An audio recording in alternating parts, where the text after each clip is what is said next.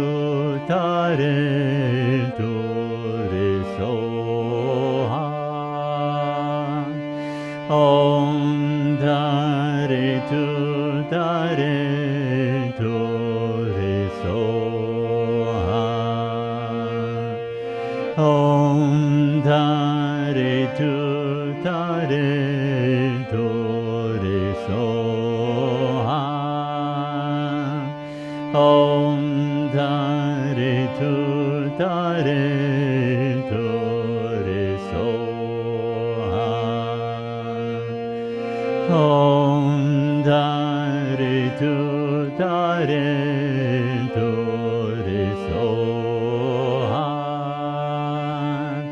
Om tare tu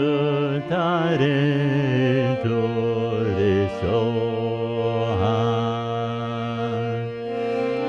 Om tare tu re so ha. Om tare tu re so ha. Om tare tu re so ha. Om tare tu re so ha. Om tare tu re so ha. Om tare tu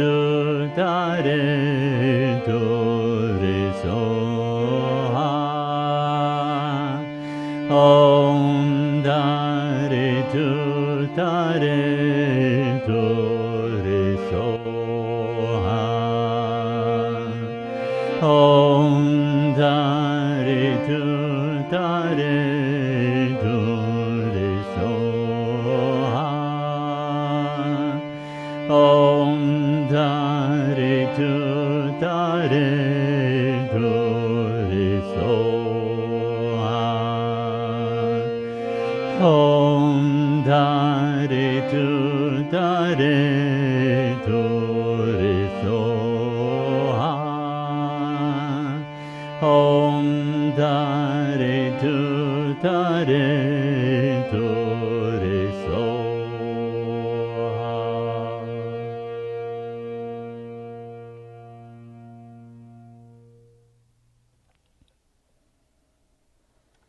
And letting your awareness rest.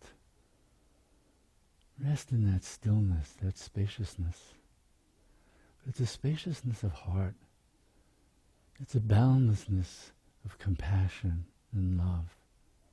That's your nature. The mantra Om Tare Tu Tare Tore Soha is a way of invoking that. So we can come into the heart, the spaciousness, the boundlessness of heart that embraces all. And from that place of loving awareness, compassionate awareness, we invite the mind to do this practice now. And it starts with bringing your attention to the simple words of, may I be joyous, kind, loving, and peaceful. By bestowing grace on yourself. May I be joyous, kind, loving, and peaceful. May I be joyous, kind, loving, and peaceful.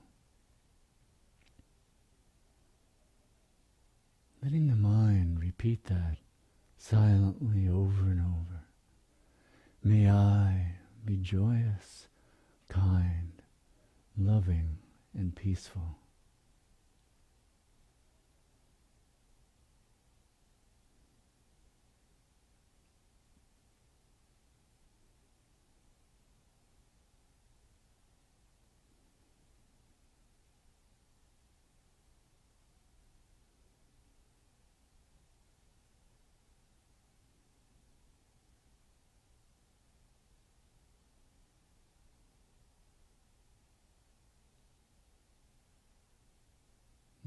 going to shift that to may you be joyous, kind, loving, and peaceful. May you be joyous, kind, loving, and peaceful. And whoever that you is that comes to mind, that's who you wish this highest for. May you be joyous, kind, loving, and peaceful. May you be joyous, kind, loving, and peaceful. Allow the mind to repeat that over and over to whoever comes up, whoever comes to mind. May you be joyous, kind, loving, and peaceful.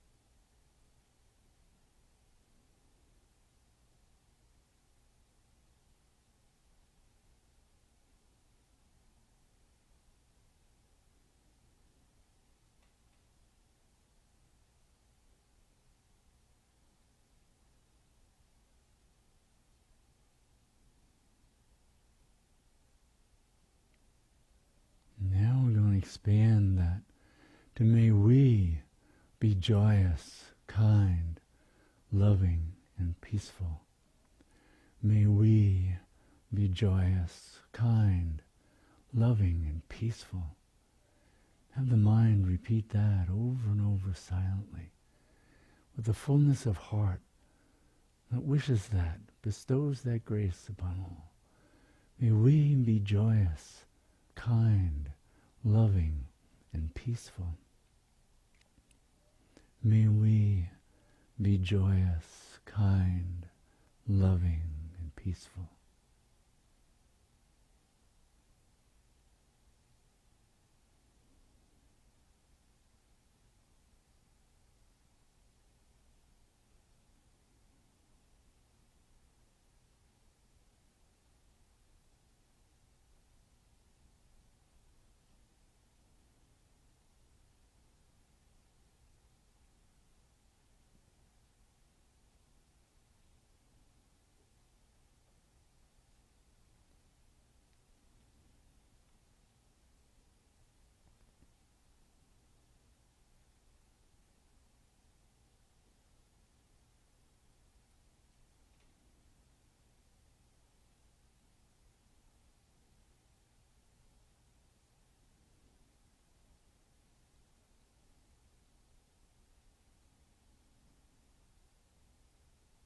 Now expanding our awareness, the heart of awareness, completely and fully to embrace all.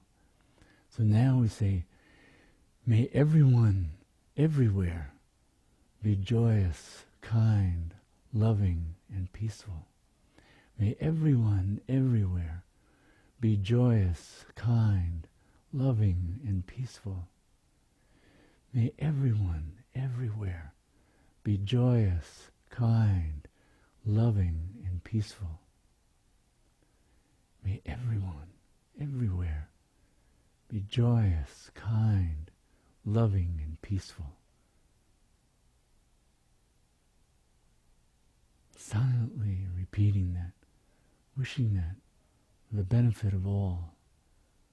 May everyone, everywhere, be joyous, kind, loving, and peaceful.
meditating in the real fullness of being, the fullness of who you truly are, the boundlessness of heart, the boundless love, the boundless compassion.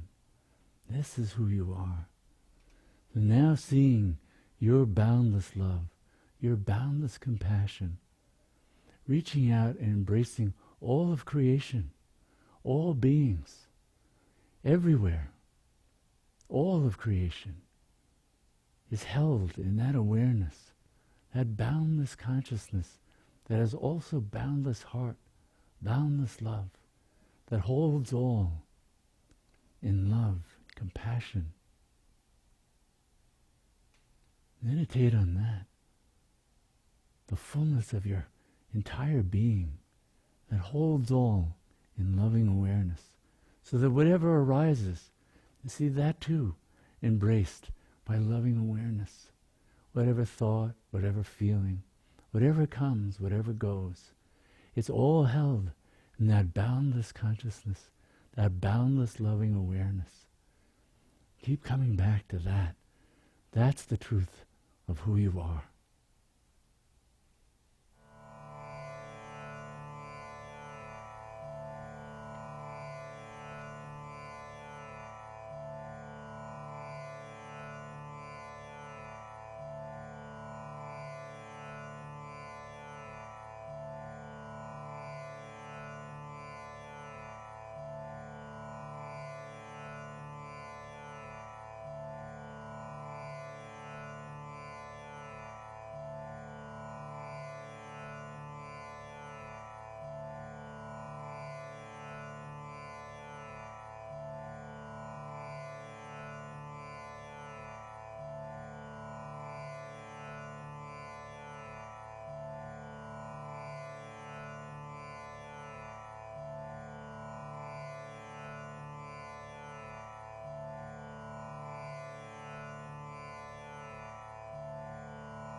Tare Tu Tare Tore Soha.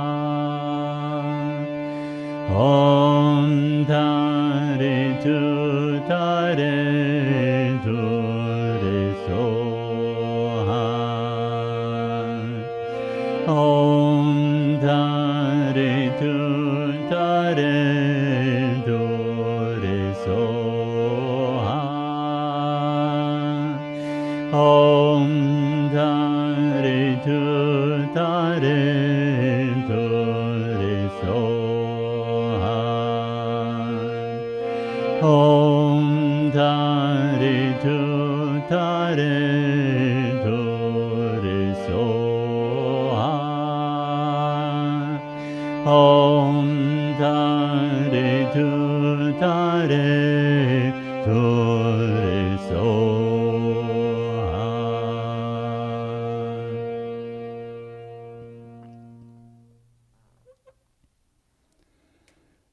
So we end with this prayer. And may all our practices truly benefit everyone. And may all beings know complete freedom from suffering. Namaste.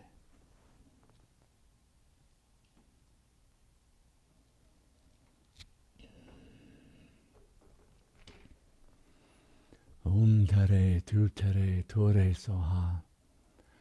Invocation of your boundless heart. The boundless mind is really boundless heart. That boundless awareness is boundless love. And so the practices are about bringing us into that so we can walk it into the world. So that we can bring that boundless consciousness, boundless wisdom, boundless heart into our everyday life. That's so needed at this time. And so that way of being able to wish for all beings to be free of suffering, to endeavor for all beings to be free of suffering. That's part of the practice. So it's not just about ourself and getting our own mind free. Of course we want that. We want all to be free. How could we possibly be free if everyone wasn't free? So the practices are an invitation to know that, to live that, to breathe that, to bring that into the world, and to sort of be strong in that, you know? It's not being loving, kind, joyous, and free. To strengthen that. You know, Buddha walked into the world with strength. The great beings, they lived that with strength. Whether it was Buddha or Christ or Mahatma Gandhi, you know, wanting all to be free, wanting to be loving and kind, wanting to be peaceful and practice ahimsa, non-violence, but not out of weakness and not by, you know, avoiding necessarily the conflict, but in that, to bring that wisdom, to bring that loving kindness, to bring that care, to bring that vision of what the other person is. Everyone is an embodiment of that divine nature.